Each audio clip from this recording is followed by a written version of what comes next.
আজ সকাল সকাল উঠে অনেক সকালে উঠছি, যেহেতু ছেলে মেয়ের উভয়ের পরীক্ষা। তো ঘুম থেকে উঠে তাড়াতাড়ি নাস্তা পানি বানিয়ে দিলাম।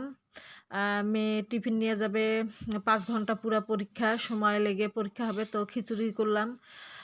আপনাদের ভাইয়ার জন্য রুটি করলাম, সাথে মিষ্টি আম এগুলো দিয়ে নাস্তা দিলাম। আর মেয়েকে টিফিন সাজিয়ে দিলাম। আবার ছেলেরও পরীক্ষা আছে, ছেলেও চলে যাবে। তো প্রায় ভোর 5টার দিকে ঘুম থেকে ওঠা হয়েছে। উঠেই নাস্তা পানিগুলো আয়োজন করা হয়েছে। এই যে দেখেন, ঘরের অবস্থা একদম খারাপ। তো আগেই নাস্তা পানিগুলো তৈরি করে দিলাম। এখন আমি ঘর দুয়ারগুলো গুছাবো, রান্নাঘরটা গুছাবো, গুছিয়ে আবার দুপুরের রান্নার আয়োজন করব।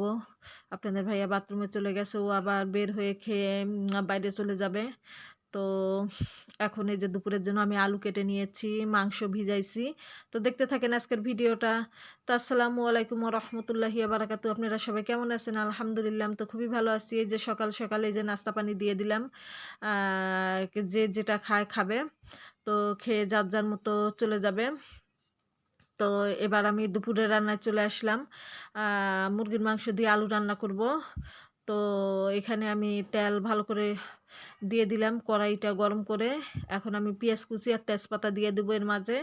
আর মুরগির মাংসটা একটু ঝাল ঝাল করে রান্না করব আলু দিয়ে। এখনকার আলুগুলো একদম এত মিষ্টি লাগে যে ধারণার বাইরে, মিষ্টির জন্য খাওয়াই যায় না।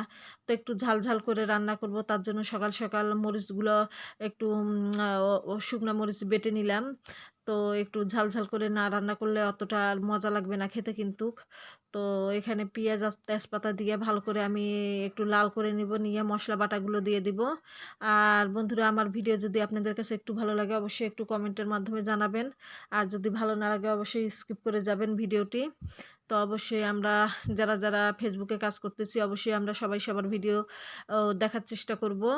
তো দেখে সুন্দর গঠনমূলক কমেন্ট করে দিব।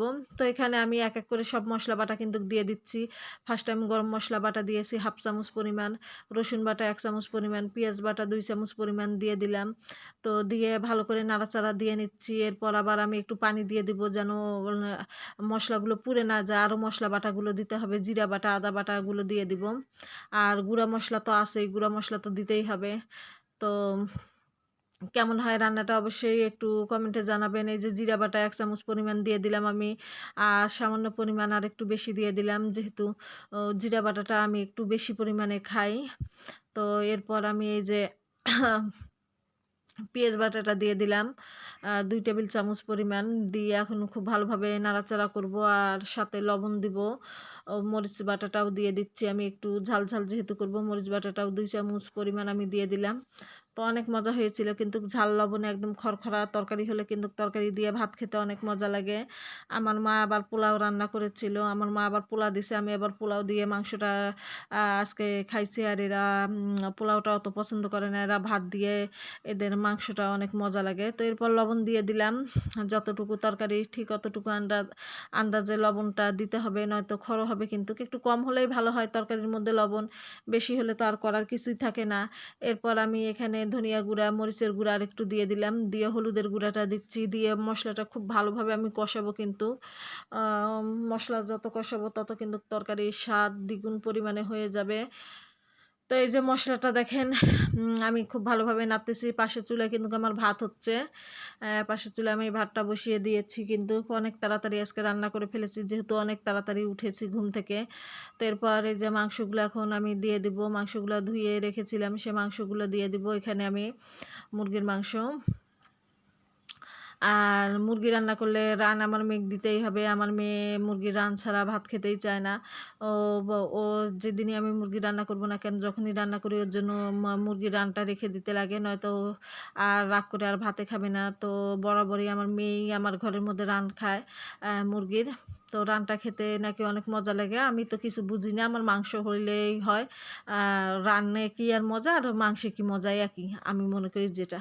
তো এখন বাচ্চা কাচ্চা বুঝে না, বাচ্চা কাচ্চা ওটাই পছন্দ করে। আর এই যে আলুগুলো, আমি নাকি তরকারির মধ্যে আলু দিতেই চাই না। আমার ছেলে বলে আলু দিতেই চাই না, ও এত আলু খেতে পছন্দ করে যে ধারণার বাইরে। তো ওর উপর রাগ করে আজকে বেশি পরিমাণে আমি আলু দিয়ে দিছি এখানে। তো খাও, তোমার যখন আলু এত পছন্দ, আলুয়ে খাও বেশি করি। আরও একটু মিষ্টি মিষ্টি আলুটা লাগে, আরও খেতে মজা লাগে বেশি। তো এই যে আমি সব একসাথে দিয়ে কিন্তু আমি কষাই নিব। তো এই যে দেখেন একতলা দোতলা ঢাকনা আমার। এখন আমার কষানো হয়ে গেছে কিন্তু। ও 10 মিনিট পর আসলাম, এসে দেখলাম কষানো হয়ে গেছে। এখন আমি ভালো করে নাড়াচাড়া করে আমি পানি দিয়ে দিব তরকারির মাঝে। আর সবাই সবার ভিডিওগুলো দেখব, সুন্দর গঠনমূলক কমেন্ট করে দিয়ে আসবো, আবারও বলতেছি আপনাদেরকে। আর এতে করে আমাদের কিন্তু পেজের সদস্যটাও দ্বিগুণ পরিমাণে বেড়ে যাবে। এরপর আমি তরকারির মাঝে পানি দিয়ে দিলাম অনেকখানি। আর এত বৃষ্টি হচ্ছে যে ধারণার বাইরে বৃষ্টি। গত রাত্রে মেয়ে বলে রেখেছে, মা সকালবেলা খিচুড়ি রান্না করবা, আমি খিচুড়ি নিয়ে স্কুলে যাব। খিচুড়ি খেয়ে যাবে, আবার টিফিন একটু 1টা-1.5টার দিকে ব্রেক দিবে।